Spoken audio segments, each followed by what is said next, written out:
Buren, Dushtan, Rec.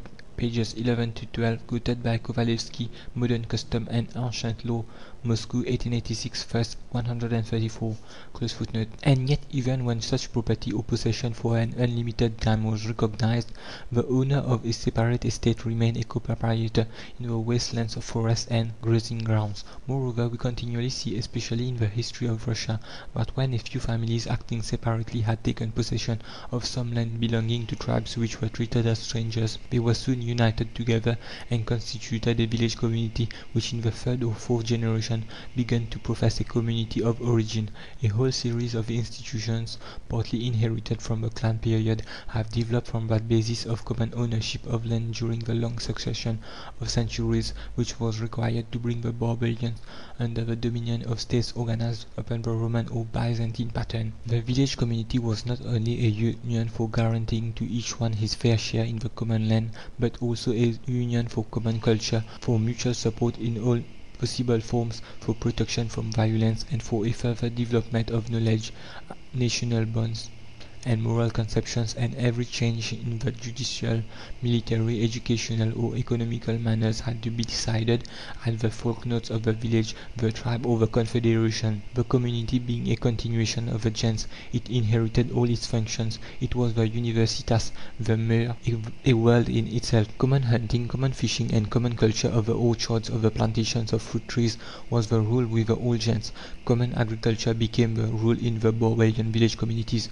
True that direct testimony to this effect is scarce, and in the literature of antiquity we only have the passages of Diodorus and Julius Caesar relating to the inhabitants of the Lipari Islands, one of the Celt-Iberian tribes, and the Swaves. But there is no lack of evidence to prove that common agriculture was practiced among some Teuton tribes, the Franks and the Old Scotch, Irish and Welsh.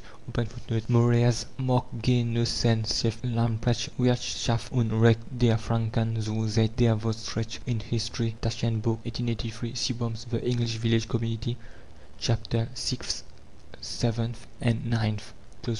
As to the later survivals of the same practice, they simply are countless. Even in perfectly Romanized France, common culture was habitual some 25 years ago in the Morbihan (Britannie), Le Tourneau in Bulletin de la Société d'Anthropologie 1888, volume 11, page 476.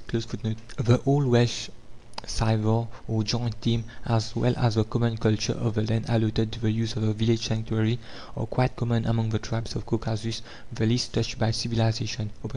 Walter Das Alte Wallis, page 323. D.M. Bakrads and N. Kudadov in Russian Zapiski of the Caucasian Geographical Society, 14th, part 1st, and like facts are of daily occurrence among the Russian peasants. Moreover, it is well known that many tribes of Brazil, Central America, and Mexico used to cultivate their fields in common, and that the same habit is widely spread among some Malayans in New Caledonia, with several Negro stems, and so on. Bancroft's Native Races, Waste Anthropology, 3rd, 423, Montrosier, in Bulletin Société d'Anthropologie 1870, Post-Studian, etc. In short, communal culture is so habitual with many Aryan, Ural, Altayan, Mongolian, Negro, Red Indian, Malayan, and Melanesian stems that we must consider it as a universal, though not as the only possible form of primitive agriculture. A number of works by Horry, Lureau, Lodès, and Sylvestre on the village community in Annam, proving that it has had there the same forms as in Germany or Russia, is mentioned in a review of these works by Jobé Duval in Nouvelle Revue Historique de Droit Français et Étranger, October and December 1896, a good study of the village community of Peru before the establishment of the power over Incas has been brought out by Henrik Cuno (Die Soziale Verfassung des Inkaret Stuttgart 1896). The communal possession of land and communal culture are described in that work.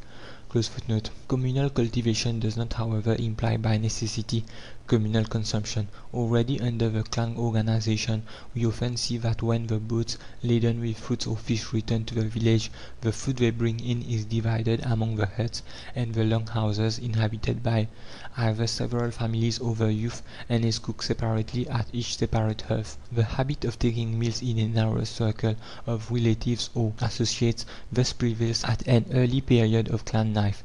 It became the rule in the village community. Even the food grown in common was usually divided between the households after part of it had been laid in store for communal use. However, the tradition of communal meals was piously kept alive. Every available opportunity, such as the commemoration of the ancestors, the religious festivals, the beginning and the end of field work, the births, the marriages, and the funerals, being seized upon to bring the community to a common meal.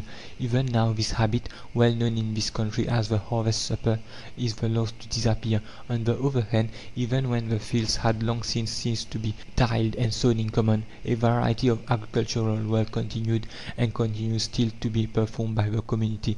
Some part of the communal land is still cultivated in many cases in common, either for the use of the destitute or for refilling the communal stores or for using the produce at the religious festivals. The irrigation canals are digged and repaired in common. The communal meadows are mown by the community and the sight of a Russian commune mowing a meadow, the men rivaling each other in their advance with the sieve, while the women turn the grass over and throw it up into heaps, is one of the most inspiring sights.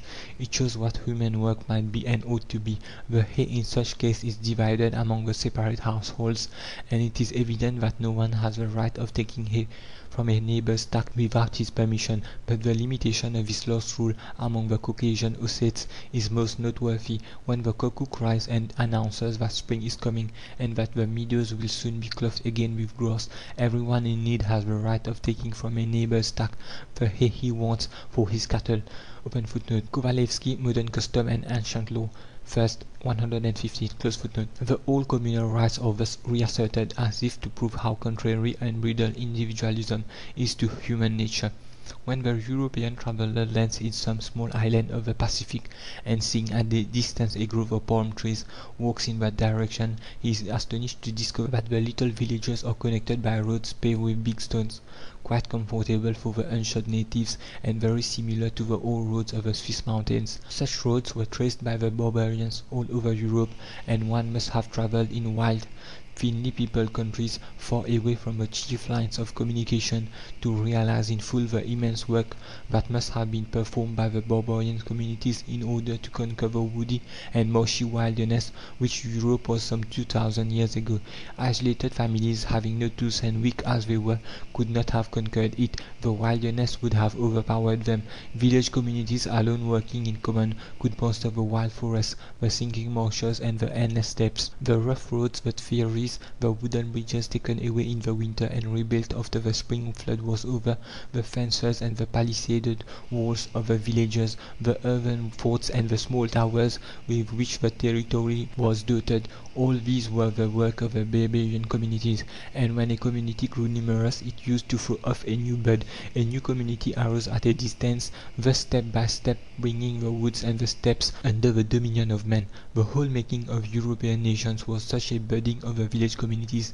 Even nowadays the Russian peasants, if they are not quite broken down by misery, migrate in communities, and they till the soil and build the house in common when they settle on the banks of the Amur or in Manitoba. And even the English, when they first began to colonize America, used to return to the old system. They grouped into village communities. Palfrey, History of New England, 2nd, 13, quoted in Maine's Village Communities, New York, 1876, page 201. The village community was the chief arm of the barbarians in their hard struggle against a hostile nation. It also was the bond they opposed to oppression by the cunningest and the strongest, which so easily might have developed during those disturbed times. The imaginary barbarian, the man who finds and kills at his mere caprice, existed no more than the bloodthirsty savage. The real barbarian was living, on the contrary, under a wide series of institutions imbued with considerations as to what may be useful or noxious to his tribe or confederation, and these institutions were piously handed down from generation to generation in verses and songs, in proverbs or triads, in sentences and instructions. The more we study them, the more we recognize the narrow bonds which united men in their villages. Every quarrel arising between two individuals was treated as a communal affair, even the offensive words that might have been uttered during a quarrel being considered as an offense to the community and its ancestors. They had to be repaired by amends made both to the individual and the community. Königswarter, Études sur le développement des sociétés humaines, Paris, 1850. And if a quarrel ended in a fight and wounds,